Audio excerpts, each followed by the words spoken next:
Have you been looking for a unique pump that won't let you down, even on your most difficult applications? Well, the search is finally over. Introducing the complete line of Pitbull Pumps. When the going gets tough, they get going and keep going in situations where many other pumps fail. All Pitbull pumps are based on this ruggedly simple pumping concept. We manufacture a full line of submersible pumps along with sludge transfer, filter press feed, and condensate return pumps. Pitbull pumps can handle flows from 2 gallons per minute to 2,000 gallons per minute at discharge pressures up to 125 psi. But the real story is not how much the Pitbull can pump, but what it can pump. With full pipe diameter passages and low internal velocities, all kinds of solids, trash, and abrasives can pass through this pump. By having no impellers, no seals, no motors, no diaphragms, and no moving parts in contact with the liquid other than 2 check valves, the Pitbull can take on the applications that are maintenance nightmares for conventional pumps. So how does the Pitbull really work? The pump is simply hollow. There's a check valve on the inlet and a check valve on the discharge. Liquid flows into the pump past the first check valve. The pump fills up. After the pump is full, compressed air pressurizes the pump. The way in is blocked by the inlet check valve, so the only way for liquid to get out is past the discharge check. The compressed air pushes the liquid out, and when the pump is empty, the compressed air is vented out the top, allowing more liquid to fill the pump back up. So what are the advantages of using a Pitbull pump over conventional pump technology? First, let's look at its solids handling ability.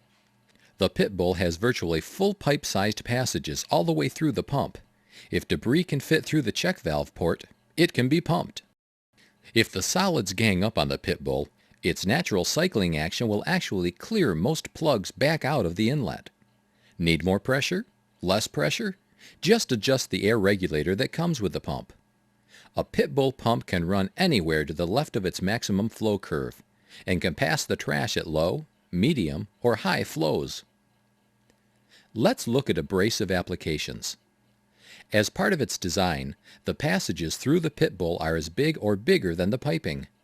Centrifugal pumps need an impeller spinning at high velocities, smashing into abrasive particles and chunks to create their discharge pressure. The Pitbull doesn't. That means no expensive metallurgy to combat erosion. A Pitbull's check valves wear slowly and can be rebuilt right at the sump. Another problem is solids like to settle, and sumps can be pretty effective clarifiers, dropping solids to the bottom.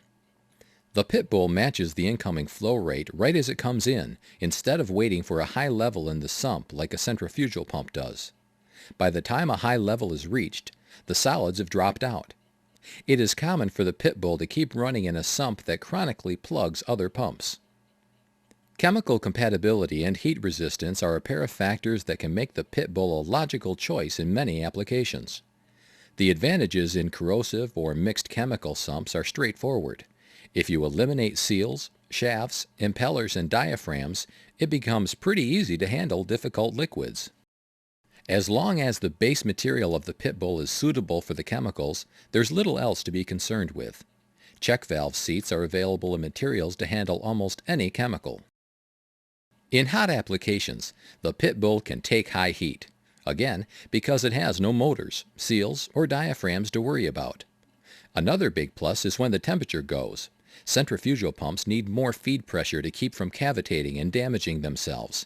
Pitbulls cannot cavitate. The term doesn't even apply. So where are the level controls for the Pitbull pump? There aren't any. By only discharging when the pump gets full, the liquid level is controlled automatically. In other words, if the liquid level isn't high enough to fill the pump, it's not high enough to make the panel discharge. When the level rises, the pump cycles. The higher the level, the faster the Pitbull refills and cycles. The Pitbull also has suction capability when the flow inducer option is used. It is a simple air jet on the control panel that sucks air out of the pump to help pull in heavy slurries and solids. If maintaining equipment is a big part of your purchasing decision, consider this. Anyone that can unscrew bolts can rebuild the Pitbull pump. By changing either the valve seats or the whole flapper assembly, you've rebuilt the pump. Low cost, low effort. Most of the features and benefits of the Pitbull pump just make good, simple common sense. Why battle pumping applications the same old hard way? Let a Pitbull pump solve the problem and spend that maintenance time making money somewhere else.